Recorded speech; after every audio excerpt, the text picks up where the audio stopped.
রাজধানী গুলশানের একটি সীসা বারে অভিযান চালিয়ে বিপুল পরিমাণ সীসা এবং সেবন সামগ্রী জব্দ করেছে মাদকদ্রব্য নিয়ন্ত্রণ অধিদপ্তর। বৃহস্পতিবার রাতে গুলশান ২-এর ৩৫ নম্বর সড়কে অবস্থিত অবৈধ এই সীসা বারে অভিযান চালানো হয়। মাদকদ্রব্য নিয়ন্ত্রণ অধিদপ্তরের কর্মকর্তারা জানান, ঘণ্টাব্যাপী চলা অভিযানে ৫ কেজি সীসা ও ৩৫টি হুক্কা জব্দ করা হয়েছে। সাম্প্রতিক সময়ে এটি সবচেয়ে বেশি পরিমাণ সীসা জব্দের ঘটনা। এই সময় আটক করা হয় বারের ম্যানেজারকে। মাদকদ্রব্য নিয়ন্ত্রণ অধিদপ্তরের কর্মকর্তারা আরও জানান, মাদক মামলা দায়ের হবে অভিযুক্তদের বিরুদ্ধে। অবৈধভাবে চলা সব রকম বারে অভিযান চালিয়ে যাওয়ার ঘোষণাও দেন তারা।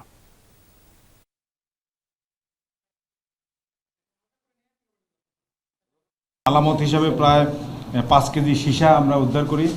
তারপরে হুক্কা পাই ৩৩টি, তারপরে উপকরণ কয়লা পাই প্রায় ১১ কেজি, এবং আরও পাইপ সহ অনেক ইউজড মালামাল যেগুলো আপনার হয়তো ইউজ করে এখন সেগুলো আমরা ছাদের উপর আমরা দেখে তারপর আমরা আনোয়ার হোসেনকে আমরা গ্রেপ্তার করি।